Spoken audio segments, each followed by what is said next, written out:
แท่งปลูกไง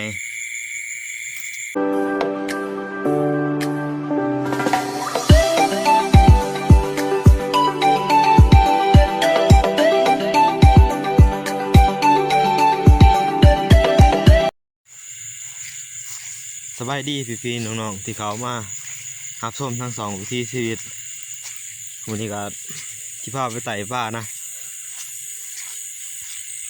คนตกแห้งไต่ป่านำไหลยังมาหลุนกันว่าเฮาสิได้พอกินเนาะนี่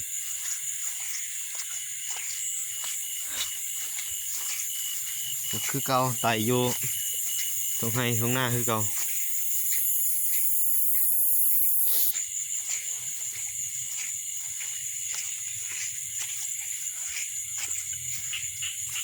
สภาพอากาศก็คืมผ่าคืมพ้นนะวัดเกลือวันนี้นะเวลาเฮาย่างเสียงมันจังบ่ดัง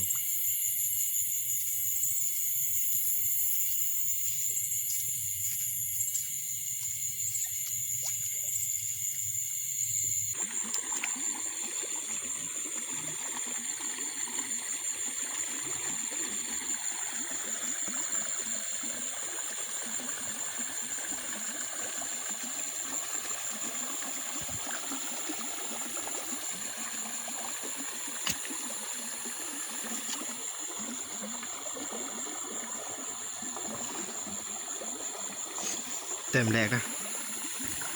เป็นปลาขอหน่อย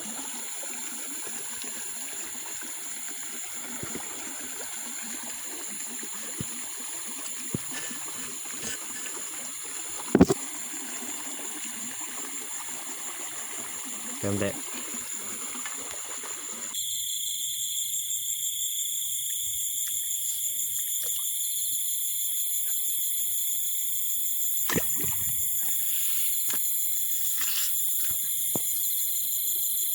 เต็มสามนะเต็มสามใส่สวย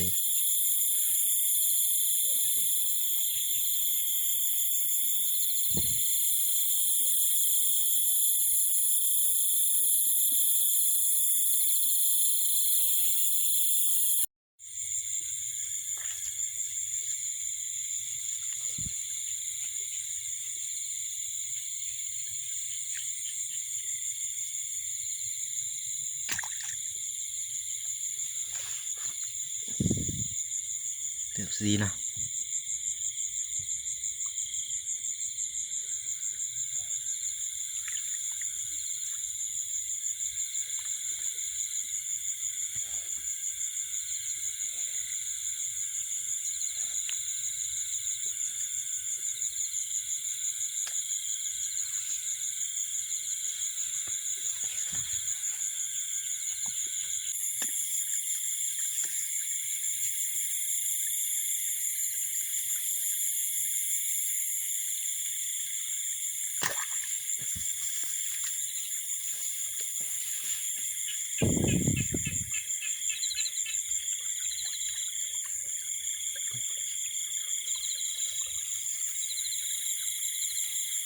เต็มมานะ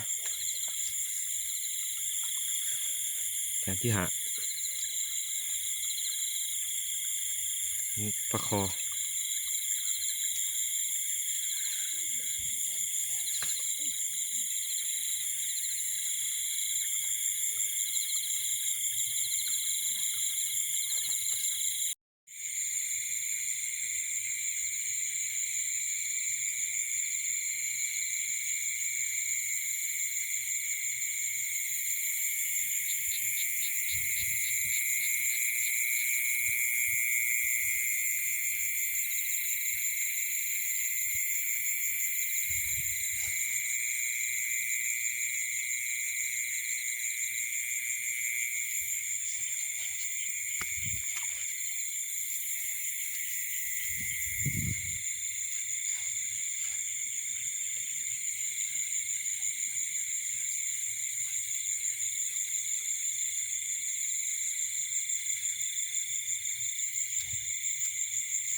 มันนี่ก็พอปลาดุกเบื่อนนะ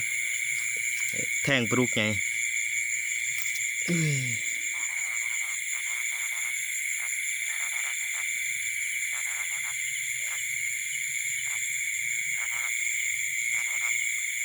เบื่อนพอดีมองเกือบเลยนะป้าเกือบไปนี่มาพอดีพอมันเบื่อนจัดไปอีก1 แต้มแหลมแหลมฮักเลยแทงปลาดุกตัวนี้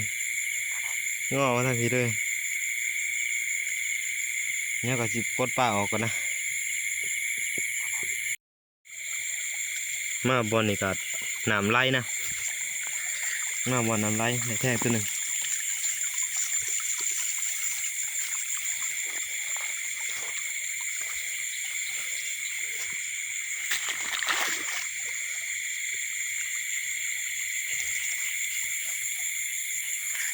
เพราะว่าป้าจำพวกนี้นะเวลาน้ำไหลแต่มันจะมันลัดถาขี้ปลาซิวลงคือปลาซิวเนี่ยมันจะลงน้ำหนามแต่ปลาคอเนี่ยจะมาลัดถากินปลาซิวนะมันจะมักอยู่บนน้ำไหลโดยเฉพาะย่ำนี่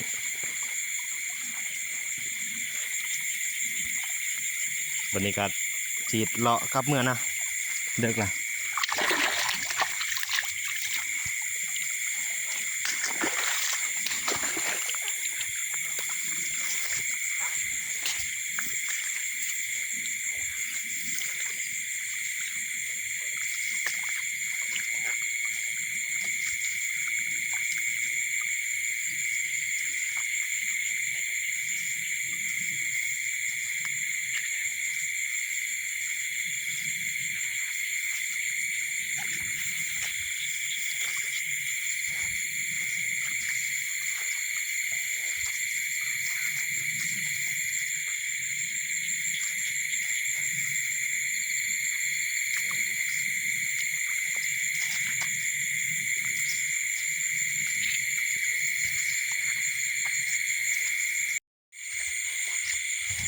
อันนี้ก็เดินทางกลับกันนะ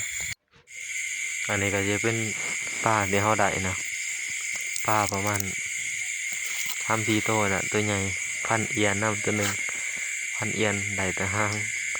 ว่ามันบ่เห็นสำหรับคลิปนี้ครับก็ขอบใจทุกท่านทุกคนที่เข้ามารับชมในช่องวิถีชีวิต